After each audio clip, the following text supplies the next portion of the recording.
Mr. Chairman, once again, thank you for holding these hearings. We are the largest aid donor to Ethiopia, some $650 million a year, including military aid. And we should obviously expect better from a government that is receiving that level of aid. Ms. Charles, are the Tigrayan forces and is the Ethiopian government opine on whether those two parties are cooperating in the delivery of aid to the people of Tigray?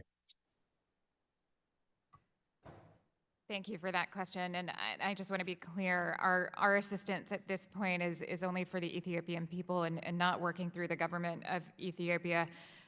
We very much welcome the news of the unilateral ceasefire from the government of Ethiopia and hope that they take steps in the next several days, not least of which lifting that communications blackout, extending visas for humanitarian. Charles, my focus is on what prior to today, as the Tigrayan forces obstructed or cooperated with aid delivery, as the Ethiopian government obstructed or cooperated with aid delivery.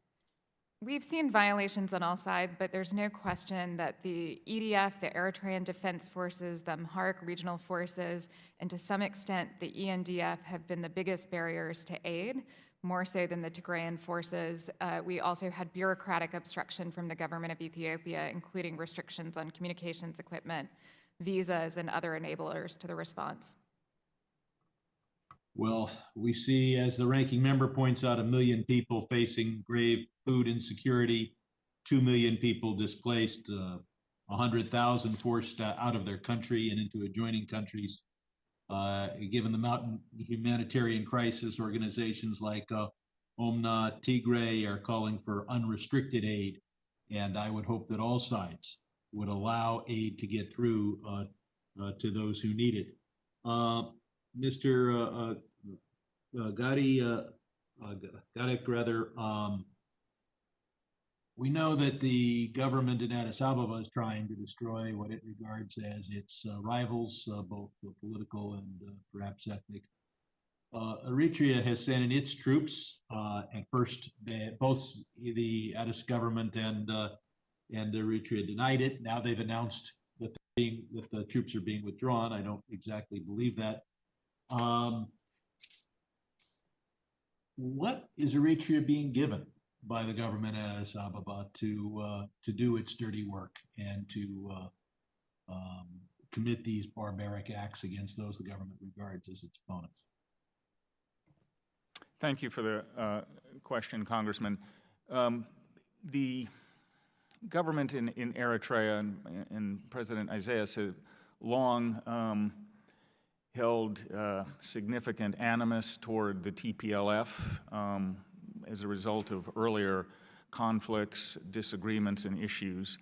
And it's clear that I think the government of Eritrea is seeking or was seeking the destruction of the TPLF. So I think that the government of Eritrea so they're doing it for their own purposes, not in return for territorial concessions. So they're doing it for their own purposes, but I was going to add, Congressman, there is also a territorial issue, and I would expect that the Eritreans probably were hoping for some small territorial compensation along the border between the two countries.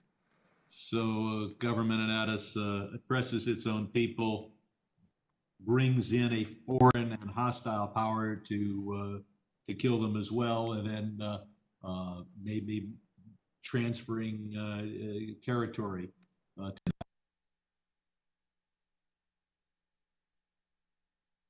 fire. It's my understanding that that it's just a one or short-term ceasefire announced by one side that lost a major battle and feels they need to regroup. Is there any evidence that this is that what's being proposed is an armistice and peace? Thank you for the question, Congressman.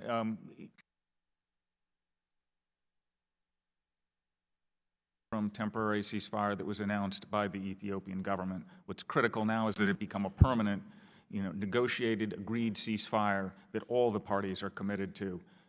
There's no guarantee that's going to happen. The administration is going to work to make it happen, and we certainly welcome congressional efforts to engage on this issue as well. Gentleman's time has expired.